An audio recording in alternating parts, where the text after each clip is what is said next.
கோவையில் கோழியை கவ்விக்கொண்டு சென்ற சிறுத்தை சிசிடிவி காட்சிகள் வைரல். கோவை மேற்கு தொடர்ச்சி மலை ஒட்டி தடாகம் பகுதியில் ஏராளமான வனவிலங்குகள் அவ்வப்போது ஊருக்குள் வந்து செல்வது வாடிக்கையாகிவிட்டது.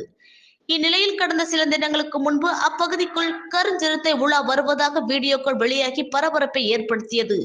இந்நிலையில் தடாகம் சோமையனூர் திருவள்ளுவர் நகர் பழனியப்பா லே அவுட் பகுதியைச் சேர்ந்த சக்தி என்பவரின் வீட்டில் வளர்ப்பு கோழி இன்று அதிகாலை இருசக்கர வாகனங்கள் நிறுத்தும் பகுதியில் மேய்ந்து கொண்டு கூவிக்கொண்டு சத்தம் போட்டு உள்ளது.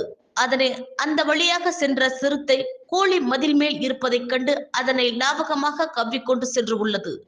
இன்று அதிகாலை எழுந்த அந்த குடும்பத்தினர் கோழியின் இறக்கைகள் வீட்டின் முன் கிடந்ததைக் கண்டு அவர்கள் பொருத்தி இருந்த சிசிடிவி காட்சிகளை ஆய்வு செய்து பார்த்தனர்.